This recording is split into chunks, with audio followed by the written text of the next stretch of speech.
Before starting another sum in consignment, let us understand a small concept on normal and abnormal loss. Okay, normal loss. It is a loss which is expected to be happening in a business. Okay, we cannot prevent this type of loss. Example, if a carrier of a petrol tank is traveling from point A to point B. Okay, in this process, the petrol may evaporate. In this process, the petrol will evaporate. The amount of petrol which is evaporate in the transportation process, it is called as normal loss. Okay, and we know it is going to happen because of evaporation, and we cannot avoid it. Okay, ಇನ್ನೊಂದ್ಸತಿ ಹೇಳ್ತಾ ಇದೀನಿ ನೋಡಿ. Normal loss ಅಂದ್ರೆ ಯಾವ loss ಅದು ನಮಗೆ ಗೊತ್ತು business ಅಲ್ಲಿ ಆಗೇ ಆಗುತ್ತೆ ಅಂತ, ಇನ್ ಯೂಶುವಲ್ ಕೋರ್ಸ್ ಆಫ್ ಬಿಸ್ನೆಸ್, ಮತ್ತೆ ಅದು ಎಕ್ಸ್ಪೆಕ್ಟ್ ಮಾಡಿರ್ತೀವಿ ಅದಾಗುತ್ತೆ ಅಂತ, ಮತ್ತೆ ಅದನ್ನ ಅವಾಯ್ಡ್ ಮಾಡೋಕ್ಕಾಗಲ್ಲ, ಹಾಗೆ ಆಗುತ್ತೆ, ಅದೇನು ಚೇಂಜ್ ಮಾಡೋಕ್ಕಾಗಲ್ಲ. ಈ ಲಾಸಸ್ನ ಏನಂತೀವಿ? ನಾರ್ಮಲ್ ಲಾಸ್ ಅಂತೀವಿ. ಎಕ್ಸಾಂಪಲ್, ಒಂದು ಪಾಯಿಂಟಿಂದ ಇನ್ನೊಂದು ಪಾಯಿಂಟಿಗೆ ಪೆಟ್ರೋಲ್ನ ಕ್ಯಾರಿ ಮಾಡೋ ಟ್ಯಾಂಕರ್ ಹೋಗುವಾಗ ಎವಾಪರೇಟ್ ಆಗುತ್ತೆ, certain amount of petrol evaporation ಅಲ್ಲಿ ಲಾಸ್ ಆಗುತ್ತೆ. ಈ ಲಾಸ್ ನಮಗೆ ಗೊತ್ತು ಎವಾಪರೇಷನ್ ಅಲ್ಲಿ ಆಗುತ್ತೆ ಅಂತ, ಆದ್ರೂ ಈ ಲಾಸ್ನ ಏನ್ ಮಾಡೋಕ್ಕಾಗಲ್ಲ, ನಾವು ಅವಾಯ್ಡ್ ಮಾಡೋಕ್ಕಾಗಲ್ಲ. ಇದನ್ನೇನಂತೀವಿ? Normal loss. Okay, second one is abnormal loss. This is a loss which is not expected to be happening. Okay, example, if you are transporting any item from point A to point B, an accident occur in between those 2 points. Okay, it is what the accident occurs, we will incur loss, and this loss is what this is abnormal loss. ಈ loss ಏನಂತ ಕರೀತೀವಿ? Abnormal loss. Okay, and the point is, normal loss ಆದ್ರೆ ನಾವು ಏನ್ ಮಾಡ್ತೀವಿ, ಅದನ್ನ ಏನು record ಮಾಡಲ್ಲ usually.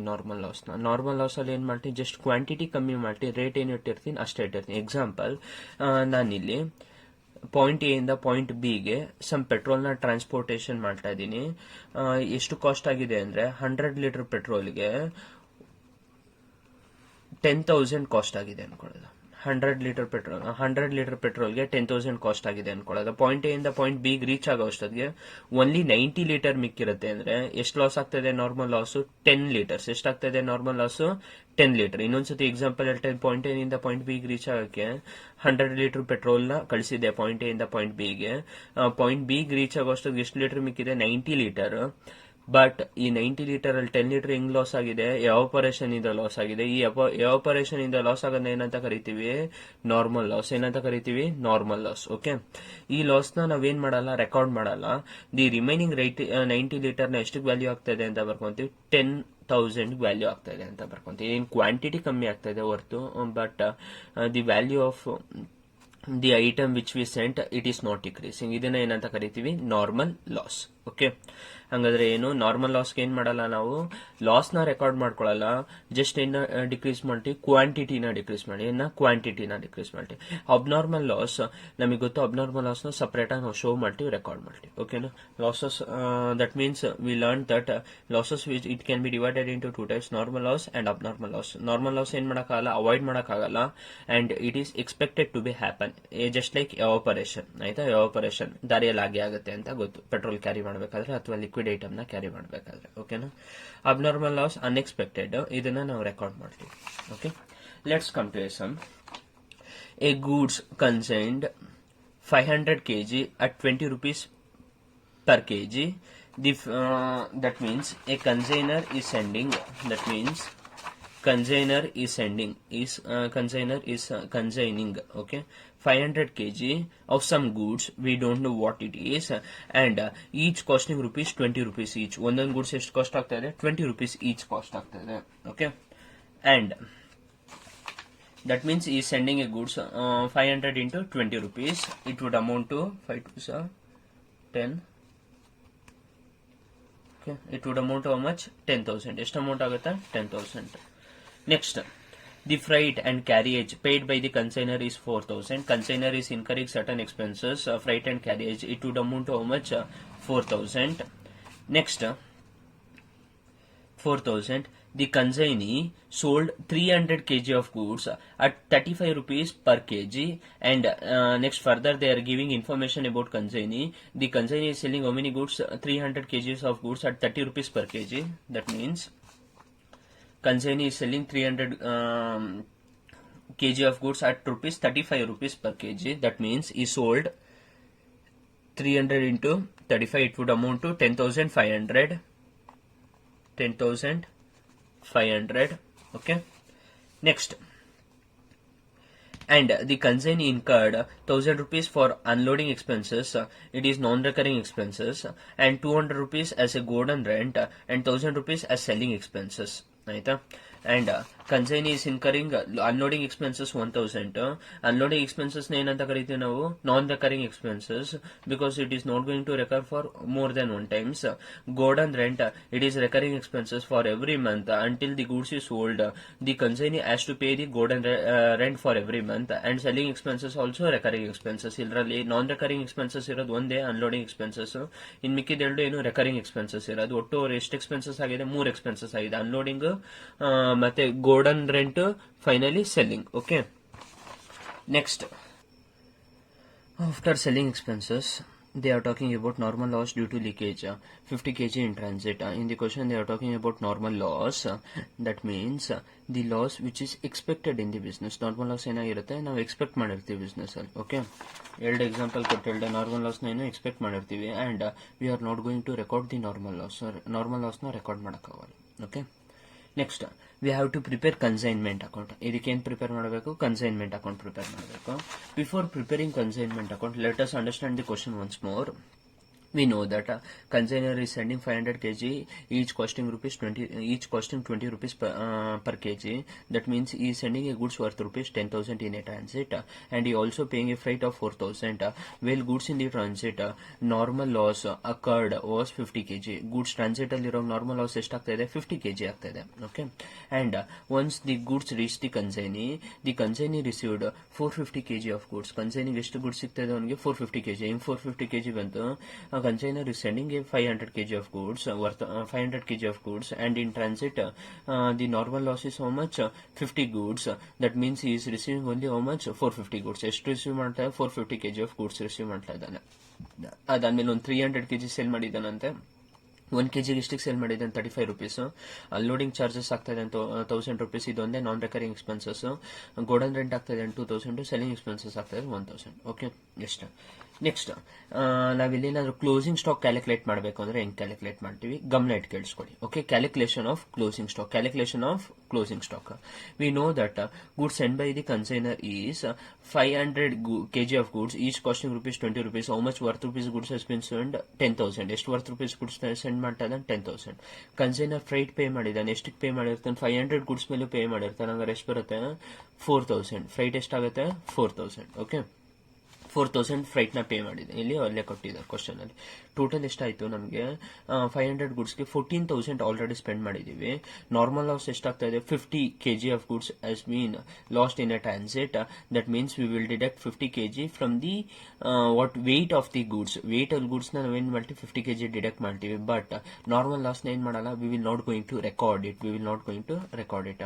What is the remaining goods? 450 kg remaining goods ಇದೆ. ಎಷ್ಟಿದೆ? Remaining goods is 450 kg, and for this 450 kg they are incurring a cost of rupees 14,000. How this 14,000 came? 10,000 for the goods and 4,000 for the freight. Total is 14,000. Okay, next, after that unloading expenses were incurred by the consignee. Unloading expenses was 1,000 rupees. Non-recurring expenses ಇರೋದು ಒಂದೇ, ಅದು unloading expenses, and unloading expenses is adding to the cost. ಬರೀ non-recurring expenses ಮಾತ್ರ cost ಗೆ add ಮಾಡ್ತೀವಿ. we know that only non-recurring expenses is added to cost, not the recurring one. Golden rent and selling expenses are the recurring expenses. We are not going to add these expenses for the cost of the goods. Only expenses we are going to add for the cost of the goods is non-recurring expenses. Non-recurring expenses is unloading expenses. ಒಂದೇ ಒಂದು expenses non-recurring expenses ಆಗಿರೋದು ಯಾವುದು? unloading expenses. Add ಮಾಡಿದ್ರೆ ಎಷ್ಟು ಬರುತ್ತೆ? Total 15,000 ಬರುತ್ತೆ. Total 450 kg of goods worth rupees how much? 15,000. Okay, and the consignee has sold how many goods? 300 kgs of goods, and that means closing stock is how much? 150 goods. Closing stock ಎಷ್ಟಿದೆ? 150 goods. Closing stock value ಕಂಡುಹಿಡಿಯಬೇಕಾದ್ರೆ simple. 15,000 worth ಆಗಿದೆ ಎಷ್ಟಕ್ಕೆ? 150 450ಗೆ. 15,000 ಎಷ್ಟಕ್ಕೆ worth ಆಗಿದೆ? 450ಗೆ. ಹಂಗಂದ್ರೆ 150ಗೆ ಎಷ್ಟು? 150ಗೆ ಎಷ್ಟು? 15,000 divided by 450 into 150 ಮಾಡಿದ್ರೆ ನಿಮಗೆ ಆನ್ಸರ್ ಬಂದು 5,000 ಬರುತ್ತೆ. ನೋಡಿ, 15,450 kg ಇದು ವರ್ತ್ ಆಗಿದ್ದು ಇಷ್ಟಾದ್ರೆ 150ಗೆ ಎಷ್ಟು ಬರುತ್ತೆ 5,000. ಹಂಗಾರೆ ಕ್ಲೋಸಿಂಗ್ ಸ್ಟಾಕ್ ಎಷ್ಟಿದೆ ನಮ್ಮ ಹತ್ರ 5,000. ಈ ವರ್ಕಿಂಗ್ ನೋಟ್ ಏನಕ್ಕೆ ಮಾಡಿದ್ರೆ ಒಂದೇ ಒಂದು ಇಂಪಾರ್ಟೆಂಟ್, ನಾರ್ಮಲ್ ಲಾಸ್ ಆದ್ರೆ ಅದಕ್ಕೆ ಏನ ಡಿಡಕ್ಟ್ ಮಾಡಲ್ಲ, ನಾವು ಏನ ಡಿಡಕ್ಟ್ ಮಾಡಲ್ಲ, ಲಾಸ್ನ ಶೋ ಮಾಡಲ್ಲ, ಕಾಸ್ಟ್ ನ ಡಿಡಕ್ಟ್ ಮಾಡಲ್ಲ. ಬರೀ ಏನ್ ಡಿಡಕ್ಟ್ ಮಾಡ್ತೀವಿ ನಾವು, ವೆಯ್ಟ್ ಮಾತ್ರ ಕಮ್ಮಿ ಮಾಡ್ತೀವಿ, ಕಾಸ್ಟ್ ನಾವು ಸಪರೇಟ್ ಆಗಿ ಶೋ ಮಾಡಲ್ಲ.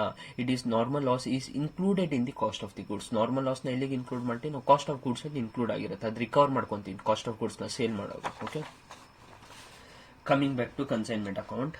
ಕನ್ಸೈನ್ಮೆಂಟ್ ಅಕೌಂಟ್ ಪ್ರಿಪೇರ್ ಮಾಡೋದು ನಮಗೆ ಗೊತ್ತು. First we will write goods sent on consignment. How much goods has been sent on consignment?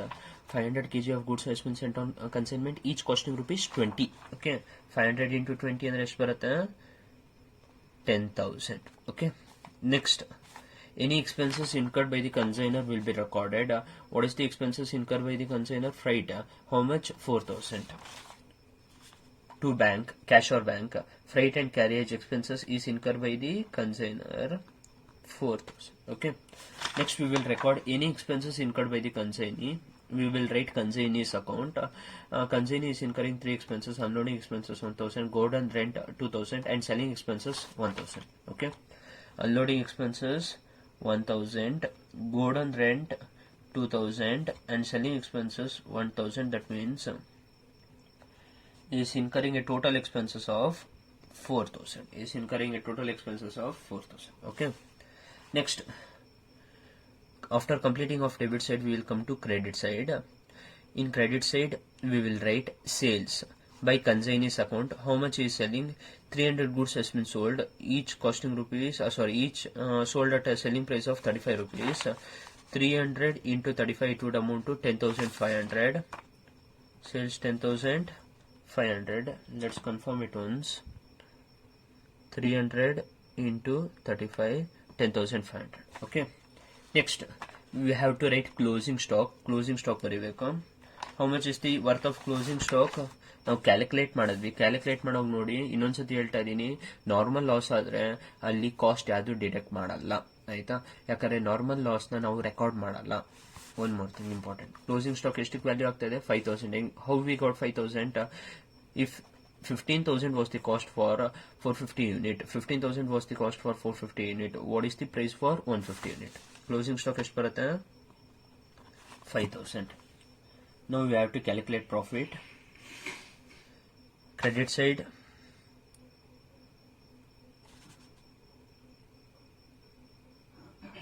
I think debit side is more. Debit side ಜಾಸ್ತಿ ಇದೆ ಅನ್ಸುತ್ತೆ.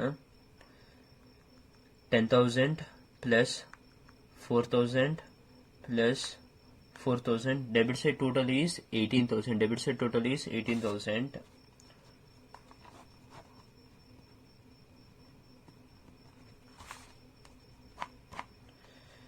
Credit side total is 15,500. Credit side total ನೋಡಿ 10,000 plus 10,500 plus 5,000 ಎಷ್ಟು ಬರುತ್ತೆ?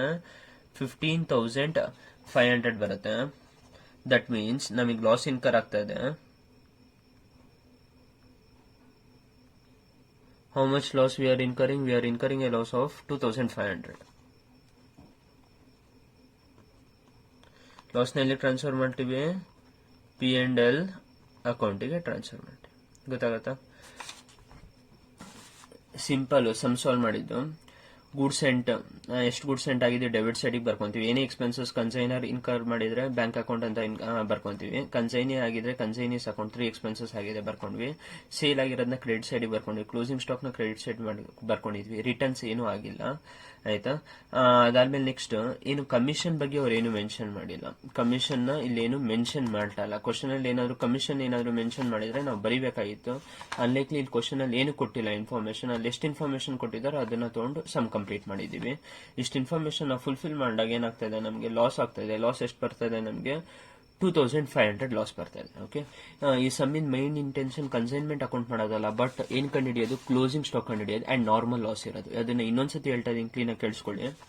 Goods send ಆಯಿತು, ಎಷ್ಟಕ್ಕೆ send ಆಯಿತು? 500 goods send ಆಯಿತು. ಒಂದು ಗೂಡ್ಸ್ 20 rupees ಎಷ್ಟು ಬಂದಿದೆ? 10,000 rupees. ಫ್ರೈಟ್ ಇನ್ಕರ್ ಆಗಿದೆ, ಎಷ್ಟಾಗಿದೆ? 4,000. ಟೋಟಲ್ 500 ಗೂಡ್ಸ್ಗೆ ಎಷ್ಟು ಕಾಸ್ಟ್ ಆಗಿತ್ತು? 14,000 ಆಗಿತ್ತು. ನಾರ್ಮಲ್ ಲಾಸ್ ಎಷ್ಟಾಗುತ್ತೆ? 50 kg ಆಗುತ್ತಂತೆ ಟ್ರಾನ್ಸಿಟ್ ಅಲ್ಲಿ. 50 kg ಮೈನಸ್ ಮಾಡಿದ್ರೆ ಎಷ್ಟು ಮಿಕ್ಕೊಂಡಿದೆ ನಮ್ಮ ಹತ್ರ? ಗೂಡ್ಸು 450 ಮಿಕ್ಕೊಂಡಿದೆ. ನಾರ್ಮಲ್ ಲಾಸ್ ಆಗಿರೋದ್ರಿಂದ ಕಾಸ್ಟ್ ನ ಡಿಡಕ್ಟ್ ಮಾಡಲ್ಲ. ಅಬ್ನಾರ್ಮಲ್ ಲಾಸ್ ಆಗಿದ್ರೆ ಏನು? ಕಾಸ್ಟ್ ನ ಎಷ್ಟು ಕಾಸ್ಟ್ ಆಗಿದೆ ಅದನ್ನ ಅಬ್ನಾರ್ಮಲ್ ಸಪರೇಟ್ ಆಗಿ ತೋರಿಸ್ತಾ ಇದ್ರೆ ಇಲ್ಲಿ ಏನ್ ಮಾಡ್ತಾ ಮೈನಸ್ ಮಾಡ್ತಾ ಇದ್ರಿ. ನಾರ್ಮಲ್ ಲಾಸ್ ಅಲ್ಲಿ ಏನ್ ಮಾಡಲ್ಲ, ಕಾಸ್ಟ್ ನ ಮೈನಸ್ ಮಾಡಲ್ಲ. ಇದೇ ಇಂಪಾರ್ಟೆಂಟ್ ಥಿಂಗ್ ಈ ಕ್ವಶನ್ ಅಲ್ಲಿ ಕಲಿಬೇಕಾಗಿರೋದು. Okay, that means the cost for 450 goods will be 14,000 only. 450 goods cost ಎಷ್ಟು ಇರುತ್ತೆ? 14,000 ಇರುತ್ತೆ, ಕಮ್ಮಿ ಆಗಲ್ಲ. ಓಕೆ, ಬಿಕಾಸ್ ನಾರ್ಮಲ್ ಲಾಸ್ ಆಗಾಗ ಇನ್ ಕ್ವಾಂಟಿಟಿ ಮಾತ್ರ ಮೈನಸ್ ಮಾಡಿ ಕಾಸ್ಟ್ ನ ಡಿಡಕ್ಟ್ ಮಾಡಲ್ಲ. ಕಾಸ್ಟ್ ಸೇಮ್ ಇರುತ್ತೆ, ನಾವು ರಿಕವರ್ ಮಾಡ್ಕೊಬೇಕು ಈ ಕಾಸ್ಟ್ ನ. ಅಂಡ್ ಅನ್ಲೋಡಿಂಗ್ ಚಾರ್ಜಸ್ 1,000 ಆಡ್ ಮಾಡ್ತಾರೆ. ನಾನ್ ರೆಕರಿಂಗ್ ಎಕ್ಸ್ಪೆನ್ಸಸ್ 450 ಯೂನಿಟ್ಗೆ ಎಷ್ಟು ಕಾಸ್ಟ್ ಆಗಿದೆ? They are incurring a cost of 15,000. ಎಷ್ಟು ಕಾಸ್ಟ್ ಇನ್ಕರ್ ಮಾಡಿದ್ದಾರೆ? 15,000 ಇನ್ಕರ್ ಮಾಡಿದ್ದಾರೆ. ಕ್ಲೋಸಿಂಗ್ ಸ್ಟಾಕ್ ಸಿಂಪಲ್ ಕಂಡುಹಿಡಿಯಕ್ಕೆ 15,000 ಕಾಸ್ಟ್ ಆಗಿದೆ 450 ಯೂನಿಟ್ಗೆ ಅಂದ್ರೆ 150 ಯೂನಿಟ್ಗೆ ಎಷ್ಟು? 500. ಓಕೆ, ಇಷ್ಟು.